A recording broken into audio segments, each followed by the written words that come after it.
संतपीठ असलेल्या त्र्यंबकेश्वरमध्ये संत निवृत्तीनाथ यात्रेला आजपासून सुरुवात होते। गुरुमाऊलींची यात्रा पंढरपूरच्या यात्रेप्रमाणे असली तरी प्रसिद्धीपासून दूर राहिली आहे। गेल्या 200 वर्षांपासून सुरू असलेल्या यात्रेची परंपरा आजही कायम आहे। यात्रेत 250 ते 300 दिंड्या असतात। संत ज्ञानेश्वरांचे गुरु संत श्रेष्ठ निवृत्तीनाथ माऊलींचा योगिनी एकादशीला समाधी उत्सव साजरा होतो, म्हणजेच पौष वैद्य एकादशी। शके 1219ला ज्ञानेश्वर माऊलींचे गुरुबंधू आणि वारकरी पंथाचे आद्य प्रवर्तक संत निवृत्तीनाथांनी त्र्यंबकेश्वरात समाधी घेतली। संत निवृत्तीनाथ यांनी ब्रह्मगिरीच्या पायथ्याशी समाधी घेतली होती। नाथ संप्रदायात विलीन होत त्यांनी याच ठिकाणी संसारातून विरक्त होत तपश्चर्या केली होती। याच समाधी स्थळावर पौष महिन्यात 3 दिवसांची यात्रा भरते। राज्यभरातून लाखो वारकऱ्यांच्या 250 ते 300 दिंड्या इथं दर्शनासाठी येतात। नाशिक शहरात ठिकठिकाणी या दिंड्यांचं स्वागत होतं। 5 लाख भाविकांनी तीर्थनगरी फुलली आहे। भगवे आणि टाळ मृदुंगाच्या गजरात अवघी त्र्यंबक नगरी विठ्ठलमय झाली आहे। आमचे निवृत्त दादा त्यांची आमचा विश्वास आहे, संताची पाहिजे हा माझा विश्वास सर्व भावी असं झालं त्यांचा, म्हणून आम्ही निवृत्त दादाकडं गेले काही 8-10 दिवसापासून आम्ही निघलेलो आहे।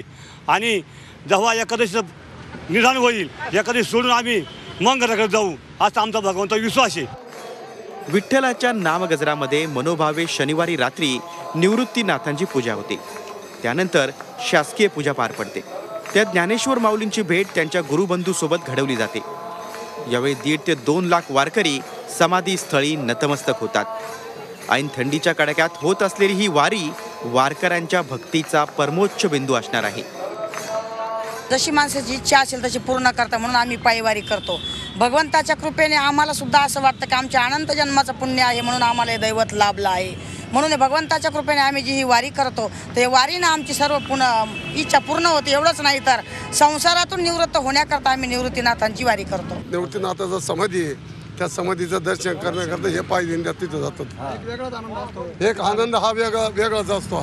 हा वारकऱ्याचा म्हणजे संप्रदायाचा हा नेम आहे का संतांच्या भेटीला जायचं, म्हणून संतांच्या भेटीला चाललो आम्ही। वारकरी संप्रदायाची प्रथा जपण्यासाठी वारी चाललो असतो आणि नाथांची यात्रा ही वर्षातून एकदा येत असते, त्यासाठी या सोहळ्यात गेलं पाहिजे।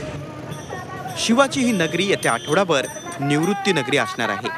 मोठ्या शिस्तीनं वारकऱ्यांचा हा सोहळा पार पडत असतो। योगेश खरे, झी मीडिया, नाशिक। झी 24 तास रहा एक पाऊल पुढे।